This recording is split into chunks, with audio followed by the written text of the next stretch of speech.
Great. Here I am, and here you are. Perfect. Victory.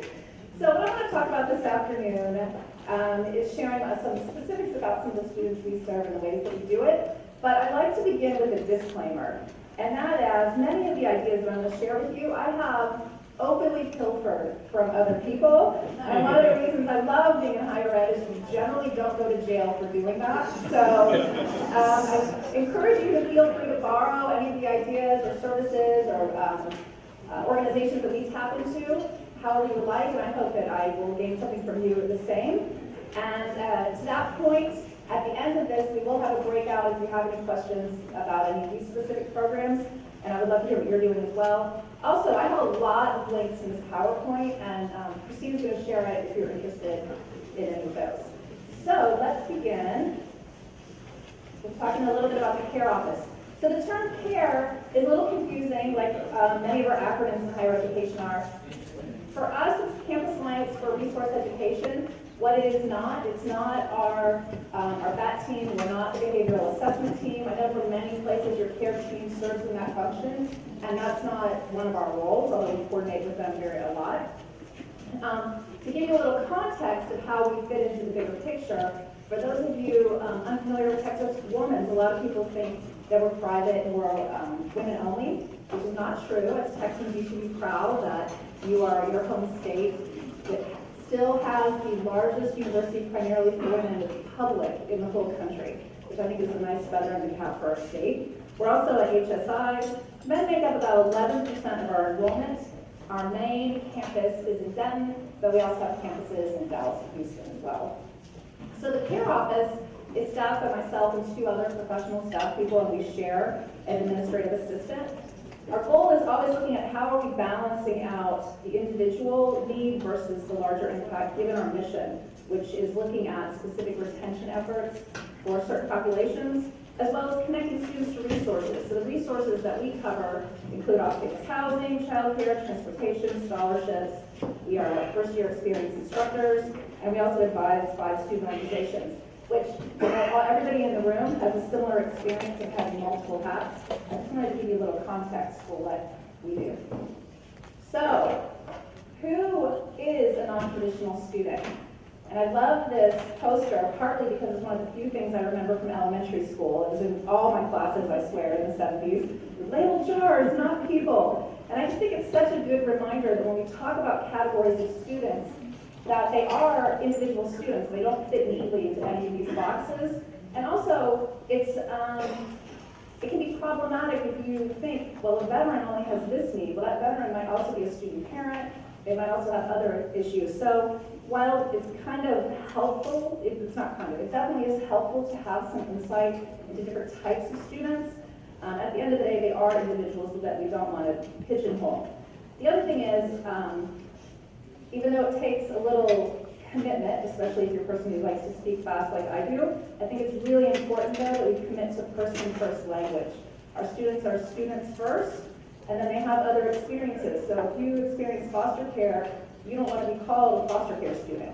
That's an experience you had. It doesn't define your whole being. And so I really appreciate the commitment and intent to always use person-first language. The other thing is, what is the deal with this term, non-traditional? I've talked with students about it a lot. You know, whenever you talk about being non-something, you think, well, is that really a positive term? On our campus, students like that term. I don't know how it resonates on your campus. I mean, part of what I don't like about it is it's not even really accurate any longer. I mean, what quote-unquote non-traditional students are the majority. We know from ACE that almost 50% of students fall into one of these other categories, whether that's adult learner, have children, veteran, online learner. Some campuses define students who work as non-traditional, which that blows my mind. I can't imagine a campus where a working student is non-traditional, but you know, it can vary campus to campus. And so ACE, the American Council on Education, also talks about we need to have these students in mind when we're thinking about program format, delivery, the availability of our services. If these students are working and they have children, why is financial aid only open from 8 to 11 and again 2 to 5, right? Okay, so some of the unique needs of non-traditional students. And I'm looking around the room and I'm sure there's nothing on this slide that comes to a shock as a shock to any of you, but sometimes it's a helpful reminder just to list it all out. I mean, this is a lot of stuff these students have to handle in order to be successful in the classroom. And it's just useful reminding ourselves that they do have to sort all this out. They have to sort out, like, I don't understand why I have to go to 3 departments to get this transaction done with the university, for example. Or they may feel, like, why is it so hard to understand? Like, on Amazon, I can just order what I need. Like, why doesn't the university operate like Amazon? So, wouldn't that be great? Okay, best practices. So one of the things that I really love about this list of best practices is the first point, which is to routinely revisit who are your students. Because it can be so easy just to get comfortable thinking that we really know who our students are and what their barriers are, and all of a sudden you can lift your head up. I mean, I've been at Texas Women's for 15 years. I feel like, oh, I know our students. But recently I got like, okay, I've got to walk the walk that I talked and pulled some demographic information, and it was really striking to me that, wow, a lot of our online students, in fact, the majority of our online students, which make up 25% of our enrollment, of our total enrollment, they live in the same places our commuter students live. So why don't we try doing some kind of event on campus for online students, which we have been working so hard to be sensitive to not doing that.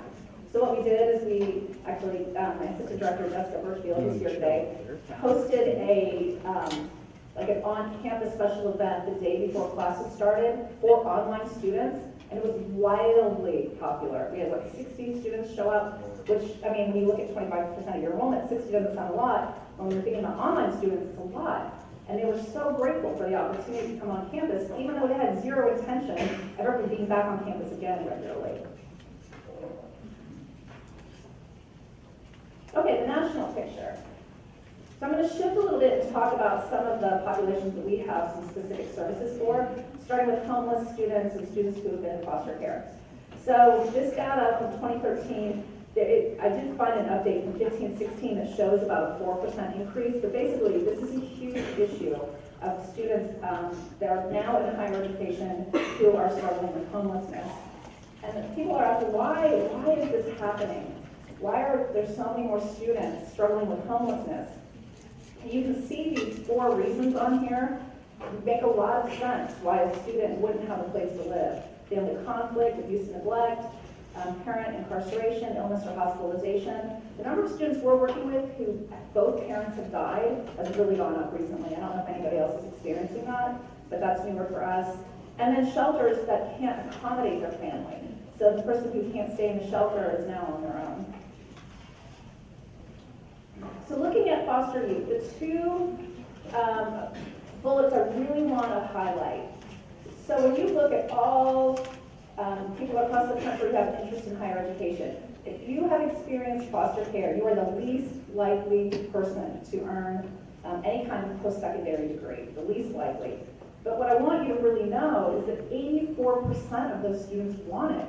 84% want, and yet only 3% earn it. And that's shocking. So, to me, that's a call for action. And if you feel that way, I want to share with you about an organization in Texas that is really an incredible organization, and I invite you all to check it out, which is Education Reach for Texans. So this is a nonprofit. Anyone's welcome to join. You don't have to have any background in this kind of work.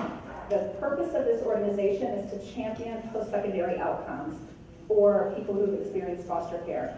And that can be anything. It can be vocational certificates all the way through the PhD. Whatever that person's interest in receiving post-secondary education, that's what we're all about, helping make that happen.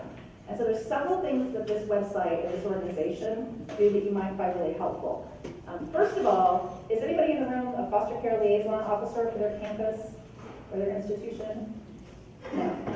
Okay, so last legislative session, a rule was passed that every system or campus has to have this person on your campus. Sometimes, though, that might not be someone who has deep experience. They might just be the person that got signed off on the, on the mandate. And so we have resources. So even if you, obviously none of you are the liaison officer, but if you're working with a student who's been in foster care, there are a ton of great resources on this website, including the list of all of the people for every institution of higher education in Texas is also listed there.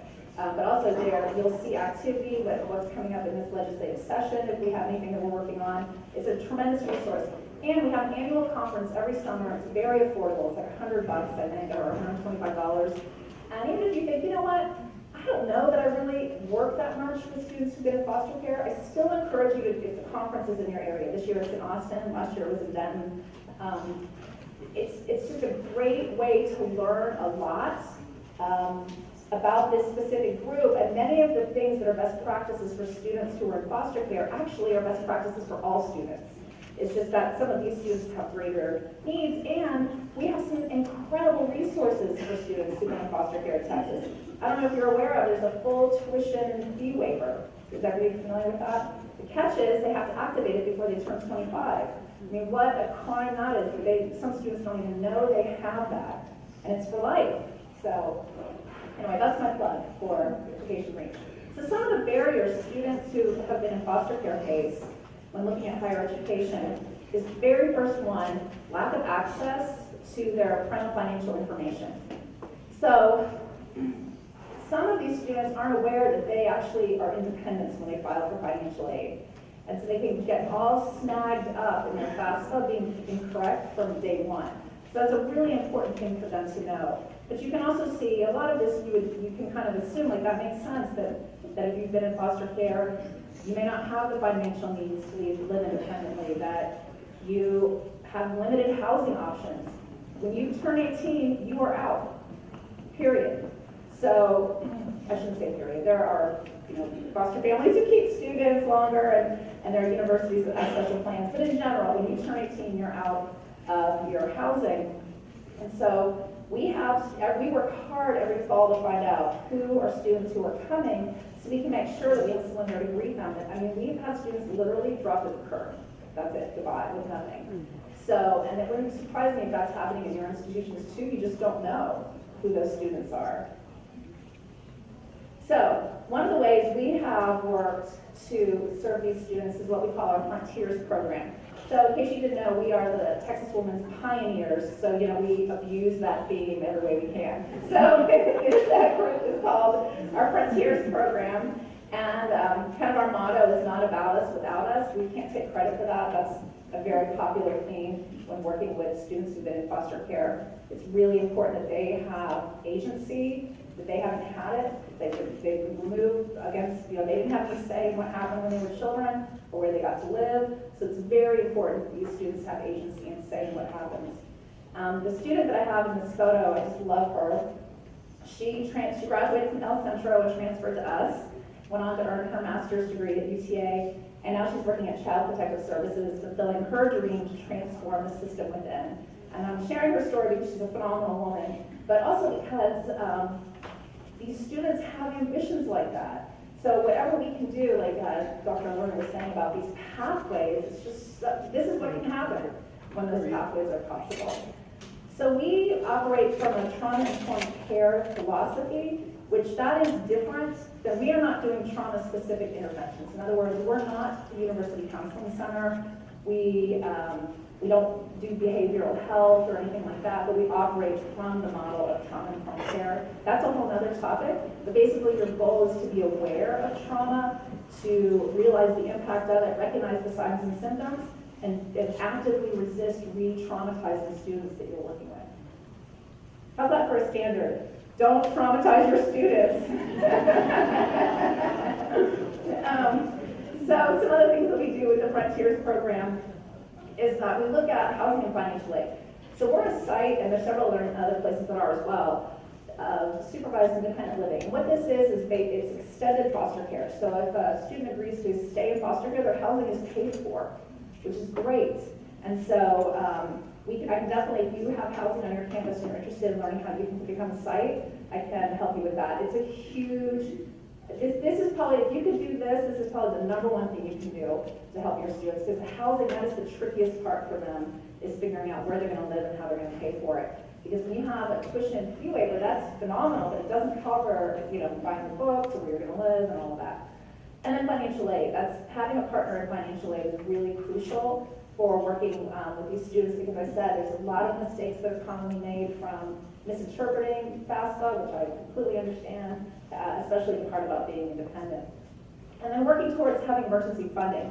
So, we all would love to have more emergency funding, I'm sure, but if you could have any designated for these students in particular, that makes a huge difference. And sometimes it's just that one-time aid that keeps them in school or even gets them to be enrolled to begin with.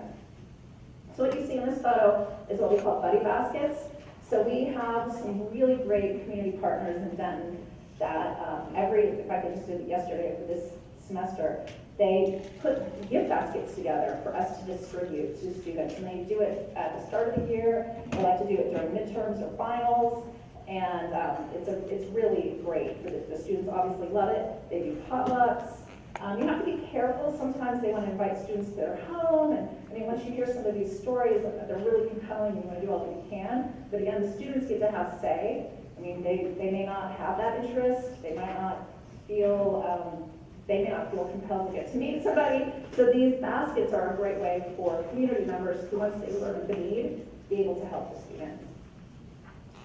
So we have both the program that I mentioned, the Frontiers program, which is an actual program within our office, but we also have a student organization called Success for the Future.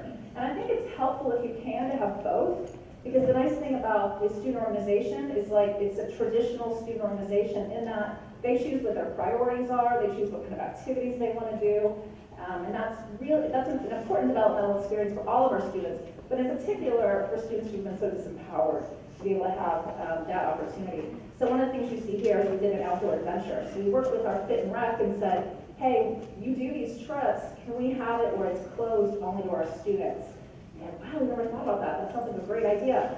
And it was so successful because, first of all, none of these students had ever had that experience of horseback riding. So you're giving them an opportunity that they just never had the privilege to be able to have before. But also, when you do something like that, where you go away from campus and do something you've never done before that involves a little bit of risk, and you don't want it to be so risky that it's confronting, but a little bit of risk and that it's new, and develop that safe space, it really has them see their resiliency, like our morning speaker was talking about, or no, actually it was a breakout session, that just came from, the academic coaches, you were just talking about that, like that, they are superstars of resiliency. And they don't know it because they just see where they're stopped. They don't see how they get over being stopped again and again and again and again. And that's the role we can play.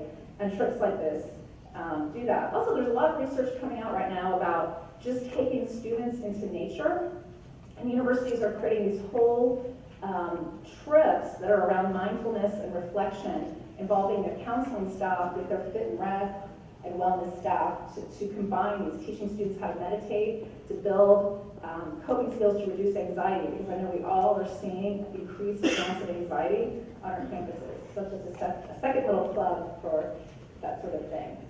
Okay, so the last thing I'm going to say about this program is what we do in the office. So we provide case management for these students, as well as we have dedicated space and a food pantry just for them. Many of them come from experiences of scarcity, and so we, while we do have a food pantry on campus that's open to anyone, no questions asked, the thing about having a pantry just for them in their space is an experience of abundance, an experience of if you were chosen, this is for you, you can have what you need here, without even having to say those words. It's just there. So if you have a way to do that, and what we did is someone gave up their office and we converted it into a space for them. That's how we were able to make that happen. So now I'm going to shift a little bit and talk about hunger and housing and security in general. So when you think about these topics, which are really hot topics nationally, right now, 3 groups, EAB just did a paper on this, well now it's 2 years ago, now it's 2019, but it was 2017. Looking at how, when we think of struggling students, they kind of fall into these 3 buckets. So the chronically poor, the newly struggling, and in crisis. And the newly struggling, those are students that probably are middle class, but their basic needs and security is either unforeseen, there's maybe one expense away or something unexpected. And I think where we're starting to see this now are the families that are impacted by the government shutdown and furlough. So none of those students were expecting any of that in their families. And so this newly struggling category is really, really growing right now, which is turning into crisis. Which is, when you think of being crisis, traditionally, those are students that have had an unexpected loss of really necessary support. So those could be like your LGBTQ students, when they come out to their family, they may be cut off immediately. Or it could be victims of domestic violence. But one thing that we know about students who are struggling with homeless or insecurity is that it does impact their academic success. So they are 55%, they report expressing anxiety, as you imagine. They're 25% going to drop a class, 15 times more likely to fail, and under 20 will graduate in 5 years, 20%. So one way we deal with this is a food pantry. So we have a long history of having a food pantry. We've had one for over 30 years on campus. And I'm sharing that not as like, we're so great, look at us, but more as longevity doesn't always mean success. And that people can get kind of complacent. And in fact, when we started really looking at our pantry, it's successful in that we've had it for a long time and that it's no questions asked, which was the way we wanted to go. But the sort of donations are unreliable and a little unpredictable, so students don't know if they can count on what's going to be there. I mean, they might be really hungry, and there might be some random can of green beans or something. Like sometimes people donate stuff they don't want in their own pantry anymore. And so you're a hungry student, you're like, I really want some, not that they're going to get the pick necessarily, but they're hoping, I just really wanted some mac and cheese, and I've got this can of succotash. And what do I do with this? Really, everybody donates succotash. We all know it.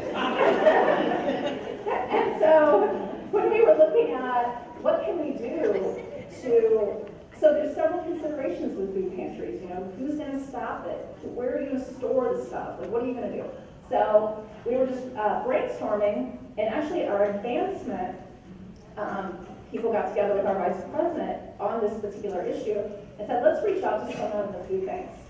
And so we were the first university in North Texas to form a partnership with North Texas Food Bank and bring a mobile food truck to campus. And in the beginning, I was, of course, super excited about it, but I was also feeling some pressure because you have, under the contract we were on, 3 months to get up to, every time you do it, you have to have over 100 households participate.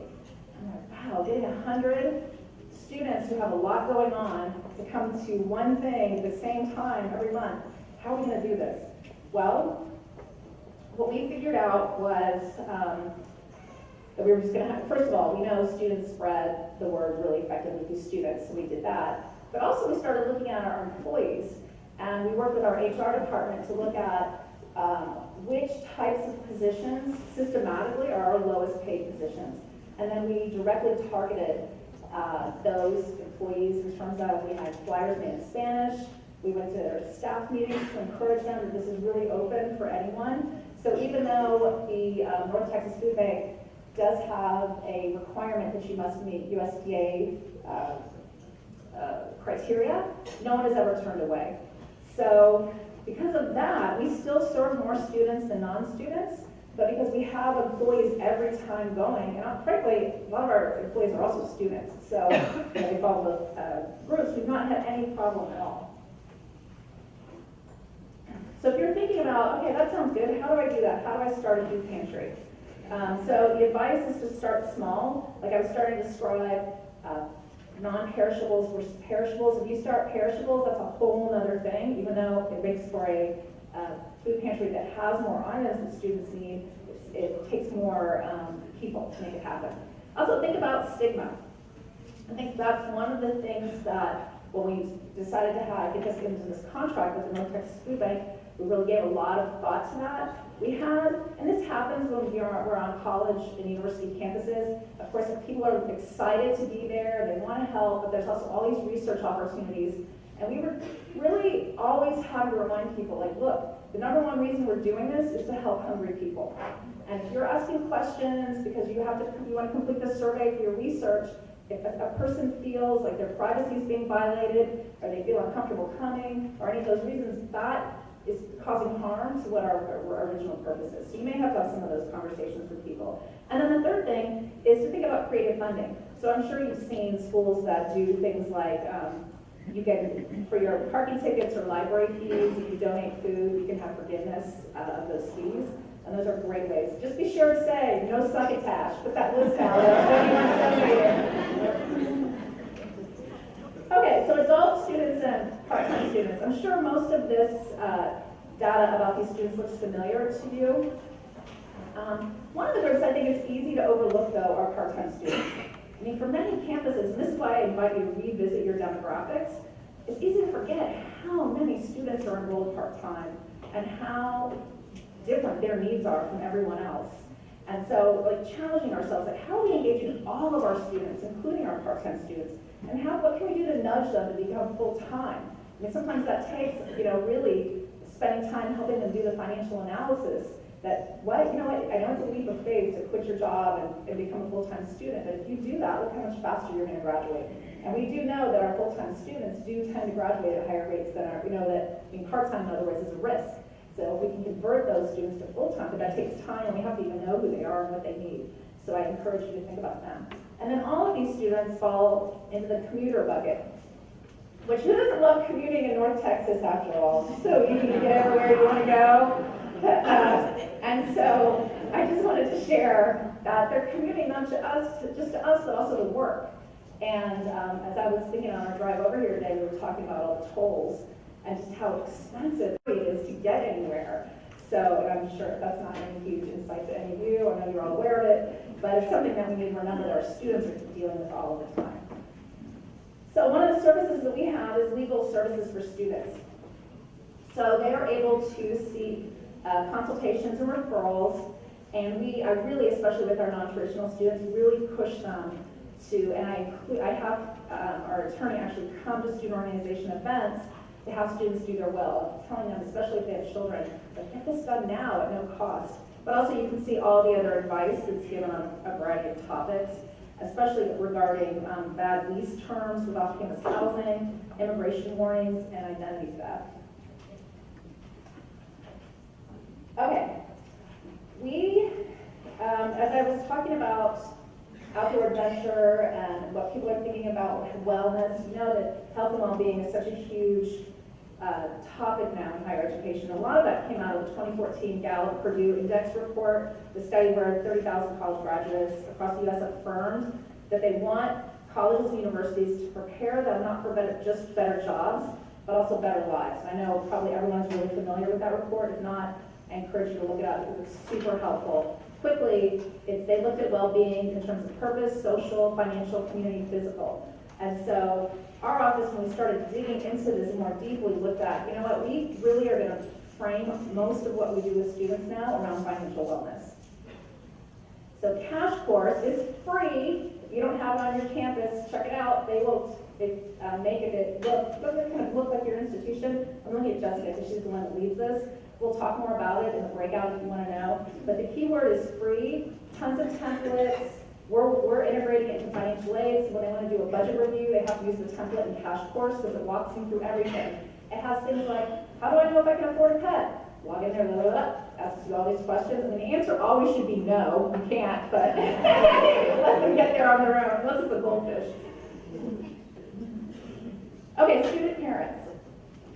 So student parents make up a little over 25% of all of our students, and for the students we serve, I think the number is even higher. You can see some of the resources that we provide. I have to point out this photo that I love with our Chancellor Phaeton. This student, we didn't know she had her newborn under her gown. We couldn't see. I know, how cute is that? And she got to the center of the stage when Dr. Phaeton gave her diploma, she brought her out, and of course the whole place went, oh. Childcare. Across the country, university-owned and operated childcare centers are closing as universities and colleges are trying to figure out funding strategies. This is a huge issue. I would love to do a whole session just on childcare and how we can be partners together figuring this out, because it is a tremendous barrier for students who have children. So one of the things we do, though, is celebrate.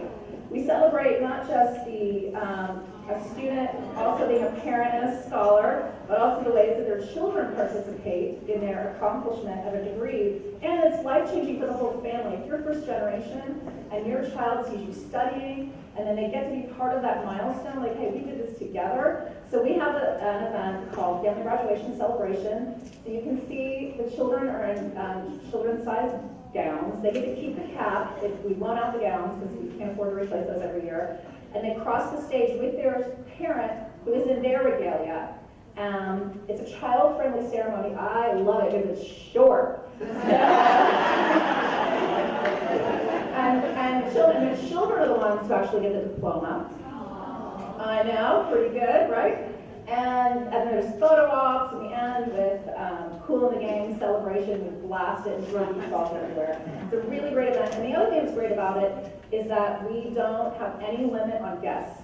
So we have students who want to bring their whole families, which we would of course love, especially for our first generation students. But we just don't have a facility that can accommodate that at our traditional commencement. So at family graduation, they can bring as many as they want. We have one student who brought 15 people last year. So it's meaningful, right?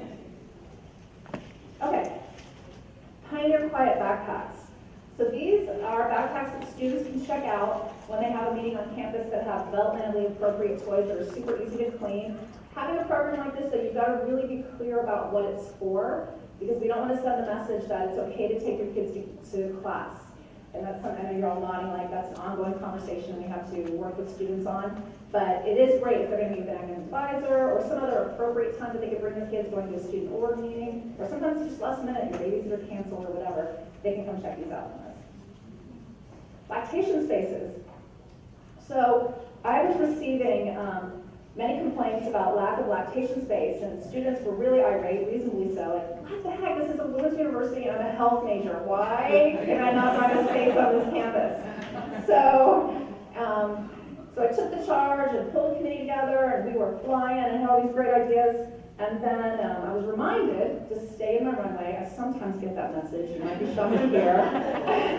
Stay in my runway, this is really an employee issue, not a student issue. Well, in the real world, it's both, right? So what happened that really, we were kind of getting a little stuck in some territorial issues, what really helped was learning about mother-friendly worksite designation through Texas Department of Health and Human Services. And so this is any industry can apply for it, but there's only 3 universities in Texas have it. So let's get everybody in the room on here. And what it did by having that as a goal, like, hey, we want to be recognized as a mother-friendly worksite, it got all the right people at the table. It got HR at the table, and facilities at the table, and then people will be like the crazy people that hate. And so, because that really made a difference in totally forwarding our work. And now, as a result, any new construction will automatically, this is an internal policy, or a commitment, I should say, will now have lactation space. So we've already doubled the number of spaces we had at a time where nobody has any money, no space, blah, blah, blah. And you can see some of the spaces are really nice. Of course, that's the one I'm showing you. The one that's really nice. Okay, if you serve students who have children, you might want to check out the Family Friendly Toolkit from Endicott College. This is a great self-assessment tool where you can look, it guides you through helping you understand who your students who have children are, what their needs are, and then kind of helps you develop a whole plan of action for serving them better. At the end of this, I've got links to all of these toolkits. I forgot to mention on the food pantry one, there's also an assessment you can do on food pantries, and that's at the end as well. Online learners. Okay. How many of you do have online learners you work with? 2 people? Okay. So one of the things we did, so you can see the stats, we all know about it growing, is that we formed 10 years ago an honor society to recognize, especially 10 years ago, there was this whole stigma, like online learning isn't legit, it's not as rigorous as face-to-face, and how do you engage these people? They don't care, that's why they're online. I mean, a lot of things we used to hear about computer students, right? I mean, these things that we know that aren't true. So we created this honor society, and everything is online. Induction is online, merchandise sales, student activities. So one of the things they did is they did a pumpkin carving contest, and I don't know if you can see in the photo very well, but someone carved the initials of the organization, and then they all uploaded their photos and their comments and blah, blah, blah. So We are looking at considering expanding chapters. So if anyone's interested in starting a chapter, let us know about that. Veterans. So we know that, especially in Texas because of Hazelwood, that we're seeing increasing number of veterans in our institutions. So the two main challenges veterans, if they may face, are transition and isolation. So I want to talk a little bit about, I need to go quickly, let's see. I'm going to jump to what we do specifically. So we have, I'm sure many of you are involved in seeking these accolades, military times, best colleges for vets, and military friendly. Even though these are time consuming to do these surveys, they're helpful in getting everybody on board, like, oh, we want this accolade. Well, if we want to be a contender for it, we have to have X, Y, Z. And so if you're not pursuing these now, you may want to think about it from that point of view, because it did help us gain some resources for our veterans. And sometimes the resources aren't money. You know, the resource might be time of getting the right people at the table to say, yes, you know what, if you've served in the military, we are going to give you priority early registration. Because I know that's one of the ways that you get these awards. So that doesn't cost any money other than time, which I get time and money, you get it. But anyway, so here's just a few examples of some of the things we do to aid with transition. And then isolation. So students, one of the areas where students feel frustration lots of times, if they've served in the military, is in the classroom. They either feel like things are said that aren't true to their experience, or that, well, we'll leave it at that.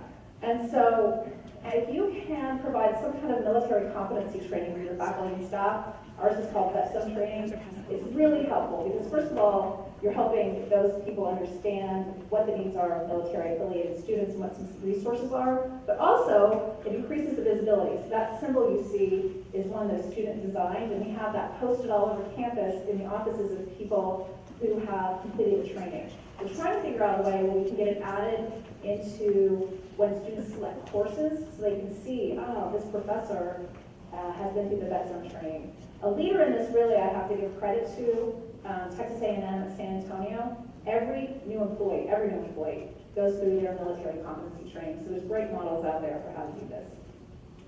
Okay, do not just tell the whole story, no. So when you work with students who have higher needs, they're going to be seen multiple times. So this is the big reveal of what this really looks like. We average about 700 student contacts, and again, it's 3 staff, and we share an administrative assistant. But what I really want you to see is how involved some of these are. So 12 students made 180 of those contacts, and 1 student 30. You can see for the various reasons why. So I want to end by talking about inspiration. Because every time I look at that slide, I just have to take a breath. When I look at the numbers, all of this can be overwhelming. Like I've talked about veterans, I've talked about online, I've talked about students who are in foster care, and student parents. It's like the complexity and the volume can just almost stop you in the tracks.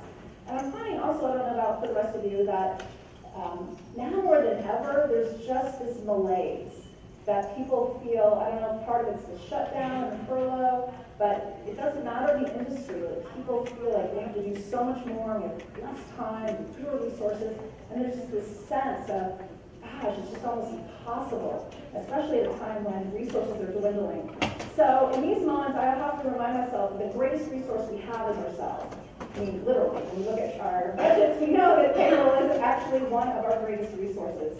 And so I have to, in those moments, just focus myself back on our students. When we always get back to the students, I think it just centers our work and calms the craziness of what's happening. So I want to share with you, if you'll let me, one of my very favorite stories. One of our traditions at TW is the Holiday Gift Program.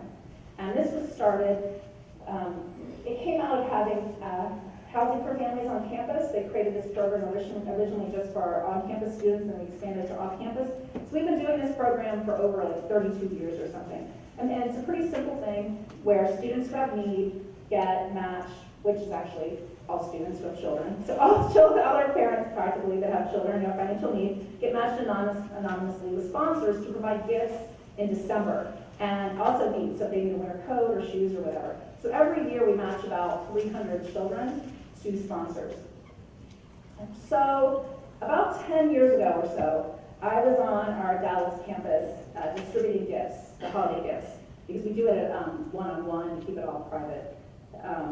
Anyway, this mom came in to pick up her gifts, and she said to me that she was a single mom of 3, and that she was in the nursing program, and that parenting and being in that program was just really tough, and that she wanted me to understand how grateful she was for these gifts.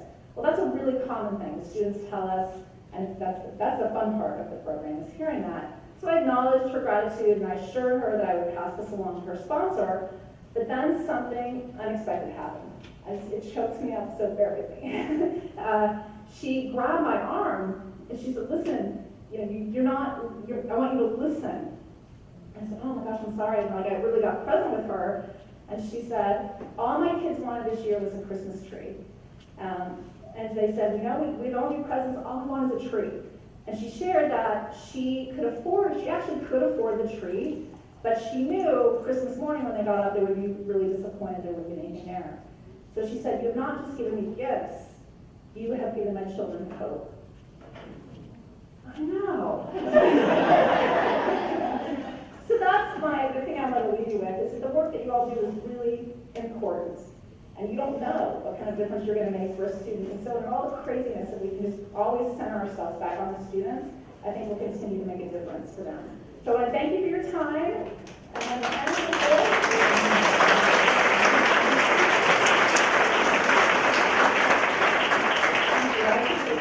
So I've got 2 pages of resources which will be shared as well as our contact. Thank